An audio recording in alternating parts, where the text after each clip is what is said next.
Hey guys, what's up? It's me, Resley, and welcome back to another video. Now, in today's video, I kind of want to speak my mind, share some thoughts, and kind of rant a little. Because in the time that this game has been out, which, mind you, I've played this game for a good amount of time now, and the game has had its fair share of controversy, for sure, 100%. But what kind of sparked this commentary is the fact that a day or two ago, I was on YouTube, and I kind of just went down the rabbit hole of just memory lane. And memory lane being, I started watching old videos, and by old videos I'm talking about, you know, the White Boy 7th Street, the T Martin, the Alliés, heck, even like old FaZe videos too. And the further I went down memory lane, the more I actually started thinking about what happened to Call of Duty as a whole. Because normally you'd actually have like a really good rotation, and that rotation being 1 year would be Treyarch, 1 year would be Infinity Ward, the other year would obviously be Sledgehammer releasing their game. And as I was watching these videos, I started thinking, as time has gone on, I feel like it's been less about making a quality game and more so rather actually making a game where how can we get our customers to actually stick around and play the game. And this is where I kind of just started thinking about the concept of algorithms and all of these things. And what I mean by that, when I say algorithm, I mean this whole skill-based matchmaking stuff, right? Because for the longest, a lot of us actually thought that it was Activision and, you know, Treyarch were behind it and blah blah blah. But really, it was actually Infinity Ward pushing the whole narrative and the idea of SBMM. Now granted, I'm not turning this video into a whole SBMM rant session because I feel like there's one too many videos, and I genuinely think what actually happened along the way wasn't a thing of just SBMM or anything. SBMM was the catalyst, it was the thing that started everything. I genuinely believe... What is this? Okay, well damn, alright.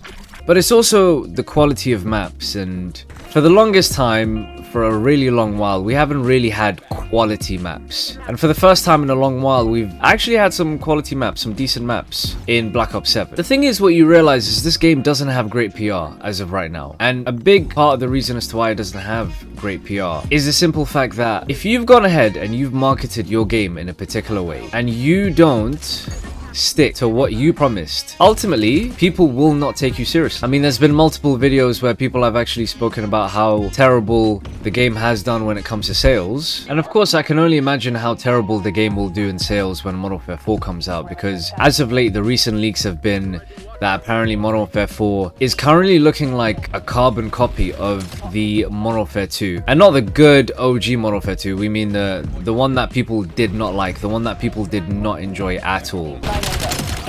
Dog available for deployment. Oh, we got the dog.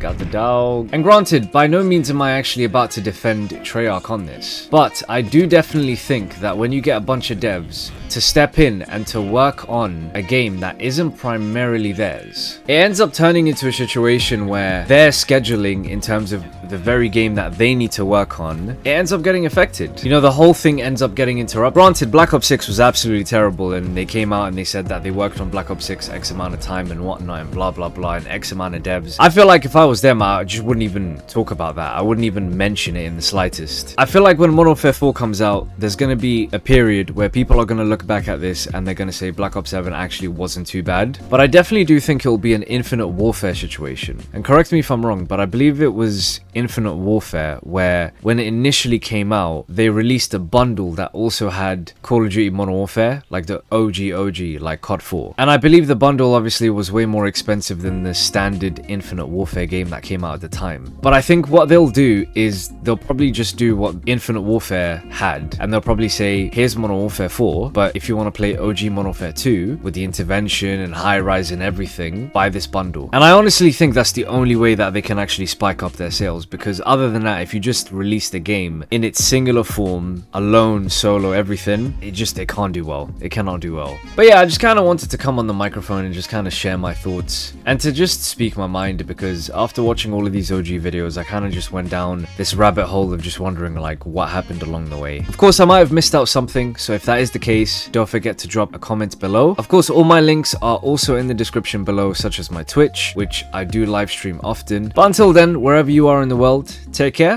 and I look forward to seeing you on the next video.